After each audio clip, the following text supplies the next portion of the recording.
안녕하십니까. 인제대학교의 진희관입니다.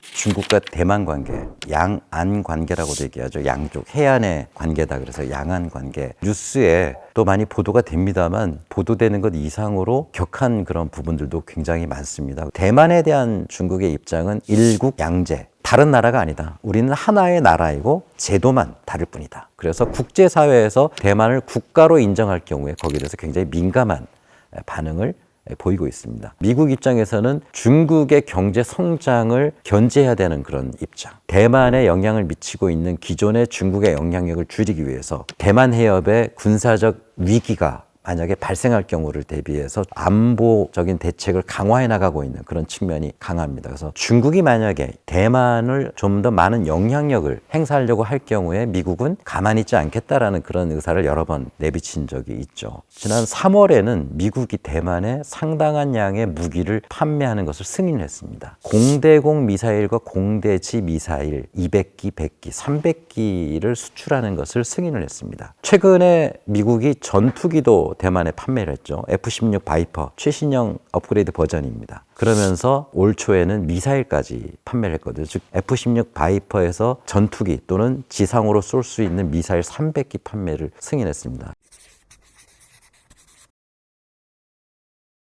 결국 우리로서도 자유롭기가 어렵습니다. 미중 간의 군사 충돌의 가능성은 물론 높다고 보긴 어렵죠. 아시다시피 세계 최군사 강대국들입니다. 핵무기만 하더라도 미국이 8,000기가 있고요. 중국에 최소한 500기 이상이 있습니다. 지구가 다 사라질 정도의 파괴력을 가지고 있기 때문에 양측이 그렇게 전쟁을 하긴 쉽지는 않습니다. 그러나 전면전은 아닐지라도 국지전이 날 가능성도 없다고 보기 어렵거든요. 그리고 국지전이 결국 어떻게 번지고 확산될지 알 수가 없습니다. 두 번째로 염려되는 것은 미국이 전쟁을 하게 된다는 것은 군사동맹인 일본, 또 한국은 일본과는 군사동맹이 아니지만 미국과는 군사동맹 관계에 있죠. 어떤 방식으로든 미군을 지원해야 되겠죠. 중국과의 군사동맹을 맺은 나라, 바로 북한입니다. 북한하고 중국은 1961년에 상호 원조 우호 조약을 체결했어요. 여전히 그 조약은 유효합니다. 이 조약의 핵심적인 내용은 서로 경제적으로 도움을 주는 것뿐만 아니라 군사적으로는 상대 국가가 전쟁을 하거나 공격을 받을 경우에 자동 군사 개입하면서 협력하는 조항이 들어가 있습니다. 중국이 전쟁하는 순간 북한은 바로 전쟁에 개입하게 됩니다. 중국과 전쟁하고 있는 미국에 대해서 공격을 하거나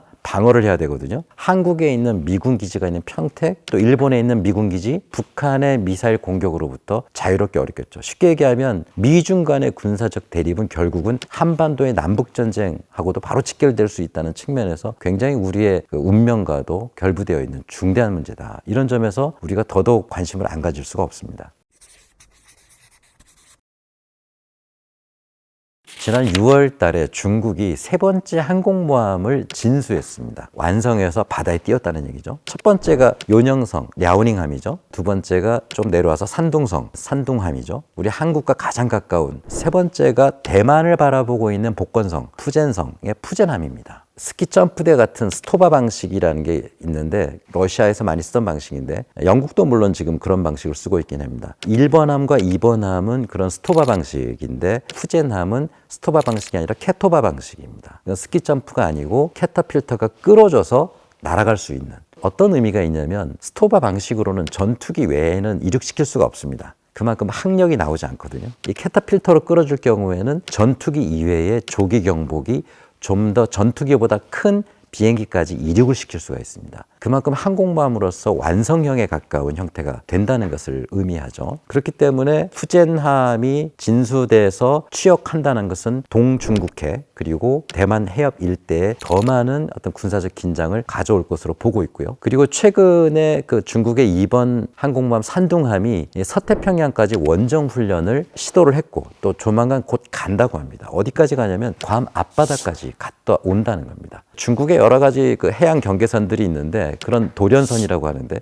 돌연선을 넘어갔다 오는 훈련을 벌써 이미 했고 8월 달에 다시 하게 됩니다. 후제남이 나오게 되면 다시 또 더 멀리까지 나가게 되겠죠. 그렇게 될 경우에 결국 동중국해, 남중국해도 마찬가지입니다만 이 일대는 미국의 7함대와 중국의 세 척의 항공모함이 대립하는 굉장히 불꽃 튀는 그런 해역이 될 가능성이 굉장히 높지 않느냐. 지금 미국은 지금 7함대가 그 로널드 레이건함이라는 그런 항공모함이 이 일대를 방어를 하고 있습니다만 그렇게 될 경우에는 7함대만으로는 어렵고 캘리포니아 앞바다를 이제 관장하고 있는 3함대의 항공모함들까지 이쪽 지역으로 와야 되지 않느냐라고 지금 예측을 하고 있고 사실 공동훈련을 현재도 여러 차례 하고 있는 그런 상황입니다. 그만큼 한반도 남쪽 바다가 굉장히 위험한 그런 상황으로 가고 있다 이렇게 볼 수가 있습니다.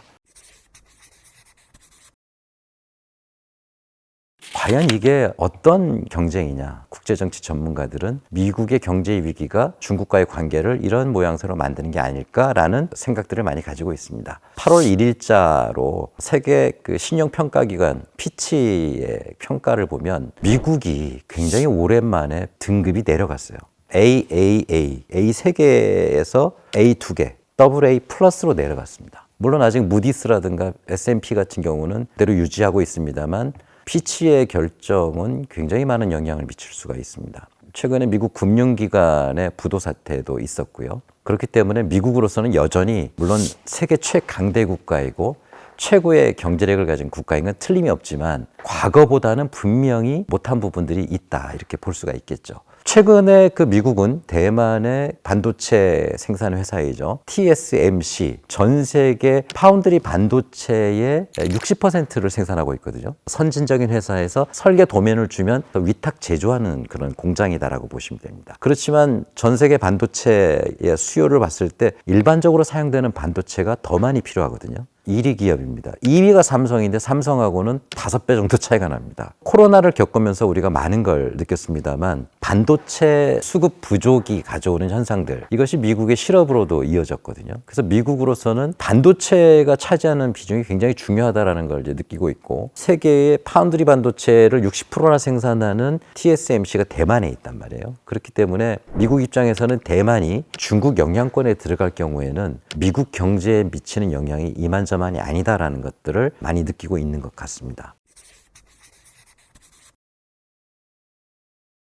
큰 변화들이 많이 나타나고 있는데 그 중에 하나가 중국 위안화의 위상입니다. 기축통화가 되느냐 안 되느냐 하는 부분입니다. 국제기구가 정하는 것은 아니죠. 세계적으로 암암리에 기축통화로 사용하게 되는 것을 의미하는 것인데 많이 발행하더라도 급격하게 자국의 인플레이션으로 연결되지 않아요. 왜냐하면 전 세계 많은 나라로 흡수되기 때문에 보유하는 재산으로도 쓰거든요. 보다 자국에 유리하게 경제를 이끌어 나갈 수 있는 방법이 될 수 있는 측면에서 기축통화의 힘은 대단합니다. 중국은 이미 그 반열에 들어선 거 아니냐 이런 평가가 많습니다. 최근 러시아는 러우 전쟁 때문에 달러화 사용이 굉장히 불편해졌죠. 그렇기 때문에 위안화로 여러 가지를 결제를 하고 있습니다. 중국과의 무역은 위안화와 루블화로 전부 하고 있는 그런 상황이고요. 얼마 전이죠. 아르헨티나가 IMF에게 부채를 탕감해야지만 더 많은 어떤 투자를 연장해 줄 수 있는 날짜가 바로 7월 말이었는데 돈이 없었단 말이에요. 그걸 결국은 중국과 통화 스와프를 체결하면서 위안화로 상당 부분 갚았습니다. 27억 달러 중에 17억 달러를 위안화로 갚는 상황도 생겼고요. 물론 달러가 전 세계 여전히 60% 가까이 기축통화로서 쓰인다고 한다면 중국은 이제 약 2.7%, 3%를 향해 가는 수준이긴 합니다. 중남미만이 아니라 중동이라든가 여러 지역에서 탈달러화가 가속화되고 있다는 것은 점차 앞으로 중국의 영향력이 조금씩은 커져갈 수밖에 없지 않느냐 하는 그런 부분들에 대해서 아마 서방 국가들이 굉장히 긴장하고 있는 것으로 그렇게 보여집니다.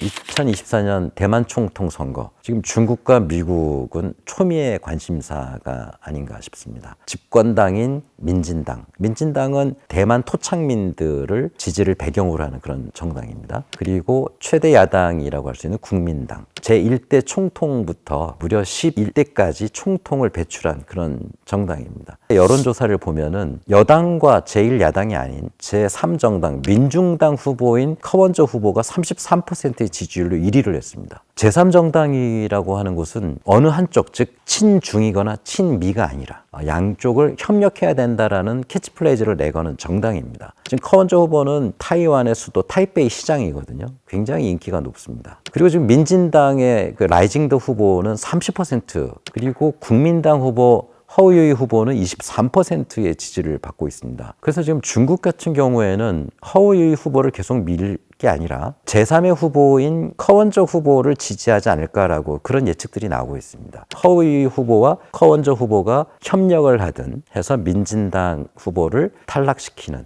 그런 전략을 구사하지 않을까라는 그런 예측들도 나오고 있는데요. 국민당이 집권하느냐 민진당이 집권하느냐에 따라 가지고 미국과 소통이 잘 될 수도 있고 덜 될 수도 있고, 그렇기 때문에 앞서 뭐 다른 얘기입니다만 전투기도 F-16을 판매를 했는데 사실 차이 잉원 총통은 그보다 훨씬 5세대로 발전한 F-35 도입, 스텔스 전투기 도입을 원했는데 미국이 국민당이 집권할 경우 F-35 기술이 그대로 중국으로 가버릴 게 아니냐, 이런 것들을 우려했기 때문에 결국 5세대 전투기가 아닌 4세대 전투기를 판매할 수밖에 없었다. 대만의 위상은 항상 일관되지 않은 측면이 미국의 대외 정책의 어려움 중에 하나가 아닌가, 이런 생각이 듭니다. 2022년 10월에 미국의 CIA 국장 윌리엄 번스가 중국이 4년 안에 대만을 침공할 것이다라고 얘기를 했어요. 굉장히 놀라운 발언이었죠. 특히나 미중 간의 군사적 갈등이 격화되고 있었던, 그리고 경제적으로도 굉장히 서로 대립하고 있던 그런 시점입니다. 그런데 지난 7월 달에 말을 조금 바꿨습니다. 시진핑이 아직 결정을 못한 것 같다. 세계 최고의 그 정보를 분석하는 그런 미국의 정보기관인데 CIA 수장이 그렇게 얘기를 합니다. 최근 미 국무부 장관이 중국을 방문했었습니다. 그때 미 국무부 장관은 중국의 이런 일국양제에 대해서 동의하고 있다는 걸 구두로 밝혔어요. 굉장히 중요한 변화입니다. 대만으로서는 깜짝 놀랐을 겁니다. 특히 대만의 민진당 입장에서는. 민진당은 어떻게든 본토로부터 상대적 자율성을 갖기를 희망하는데 블링컨 장관이 거기에 대해서 반대되는 입장을 밝혔다는 것은 아마 대만으로서는 굉장히 놀라운 일이었을 것이다라는 생각이 듭니다. 조만간에 한미일 정상회담이 미국에서 열린다고 합니다. 한국 정부가 이럴 때 굉장히 깊은 관심을 가지고 우리 한국은 어떤 국익을 가지고 이 상황을 바라보고 또 우리의 목소리를 내야 될지 많은 생각을 해야 될 것이라고 봅니다. 즉 한미일은 우리의 우방국이고 또 미국은 우리의 동맹국입니다. 그래서 그들을 위해서 우리는 적극적으로 협력해야 되는 건 너무나 당연합니다. 그러나 소용돌이에 휘말리거나 우리의 국익을 놓쳐서는 안 되겠죠. 그렇다고 해서 중국을 또 적으로 돌려서도 안 되고요. 가장 많은 경제 협력을 하는 국가가 또 중국이거든요. 그 사이에 놓여 있는 대한민국은 과연 앞으로 우리의 미래를 위해서 어떤 외교적인 행보를 하느냐, 지금 굉장히 중요한 기로에 놓여 있고, 그러한 기로에서 중요하게 우리가 바라봐야 될 문제 중에 하나가 바로 양안 관계가 아닌가, 그런 생각이 듭니다. 제 얘기는 여기까지입니다. 더 궁금한 점 있으시면 댓글로 남겨주시면 고맙겠습니다. 감사합니다.